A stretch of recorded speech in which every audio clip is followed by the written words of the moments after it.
So, this little item keeps popping up in my Amazon recommendations for the last couple months. It is a child's golden book for Dungeons & Dragons based on the old 80s cartoon. That's already a little weird. I mean, like they're scraping whatever stuff they already own and reissue to an appropriate audience, I guess, but I find this troubling. I've always found it troubling since it came out. Let's look at the description here. Journey into the magical and exciting realm of Dungeons & Dragons. This little golden book introduces young readers to the characters and world of the classic 80s television show Dungeons & Dragons, and tells the story of how they get trapped in a land full of magic, demons, and more. Children's ages 2 to 5 who are interested in Dungeons & Dragons will love this little golden book, and so will adult collectors who grew up watching the original show.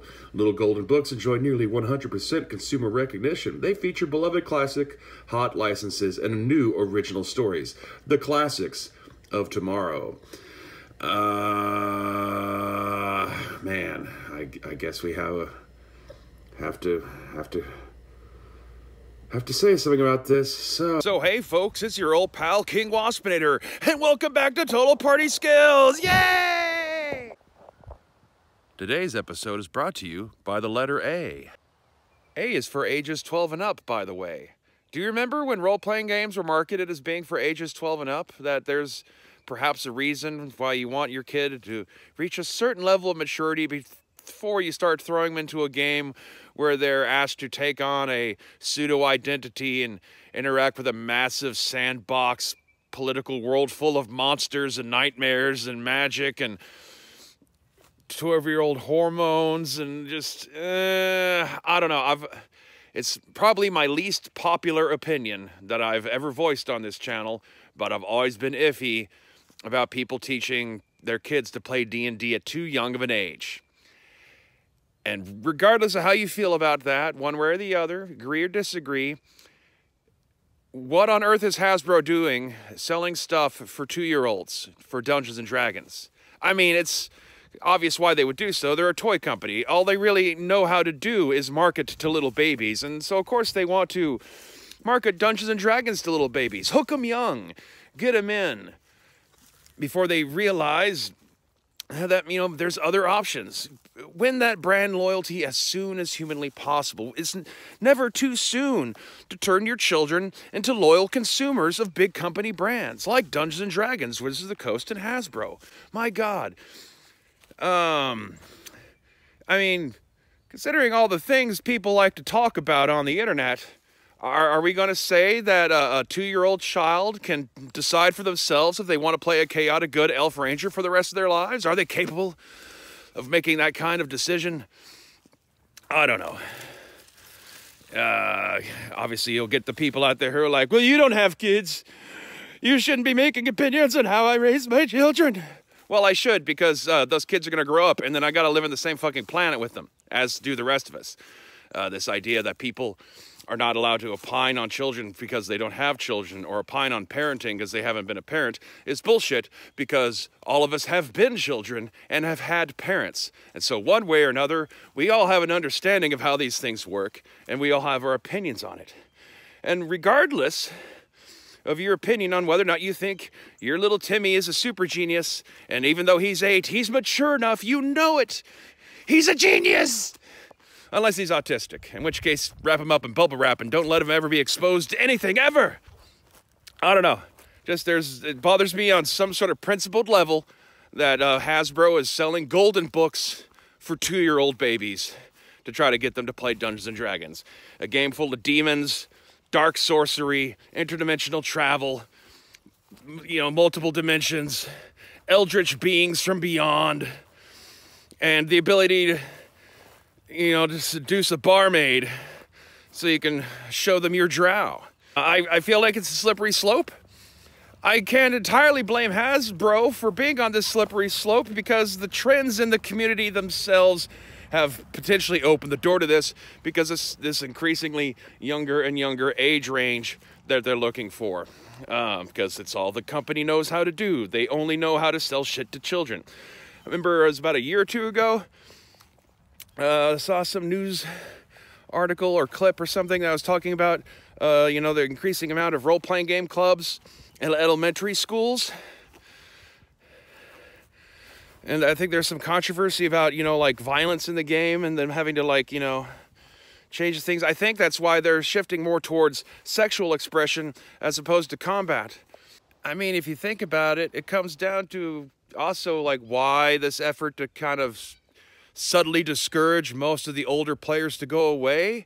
Well, because we interfere with their ability to make it a children's product. They don't want adult customers. The company doesn't know how to deal with adult customers. They sell toys for little babies, and they want Dungeons & Dragons to become a toy for little babies.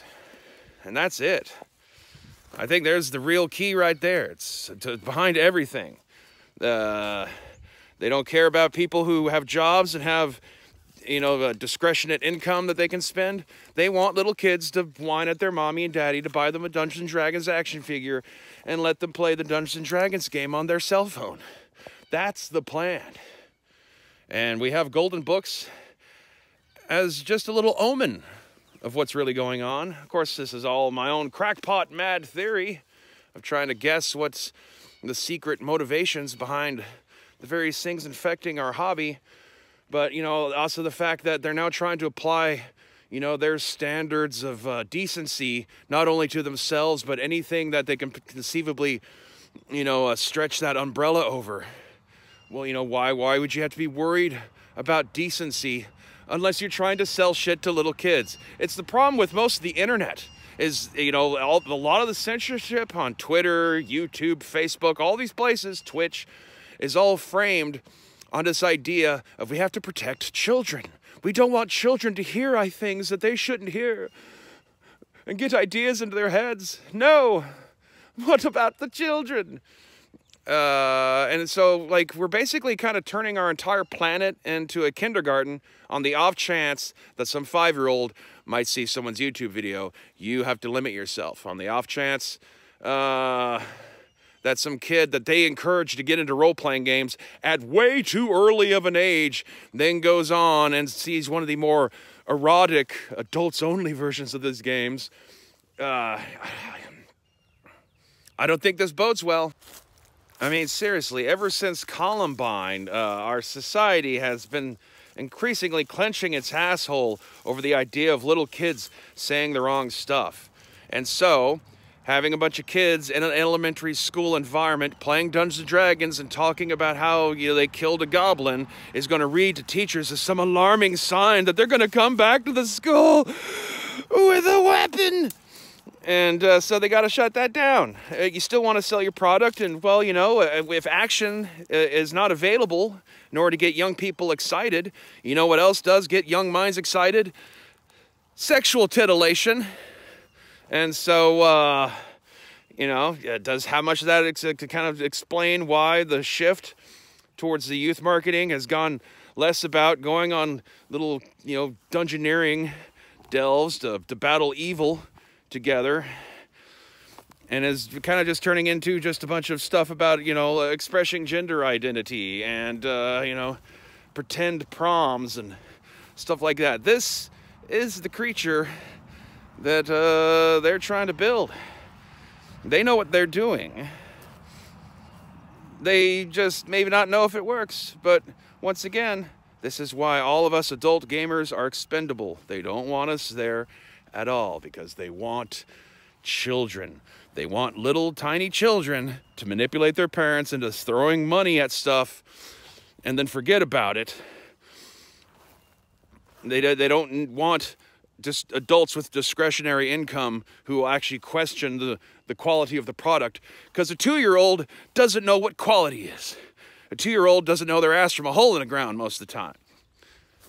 But, you know, this is the world we've built, and as much as we all like to point fingers at the top, we all in our own little ways have contributed to this now, haven't we? I guess that's about it. So hit buttons, and as always...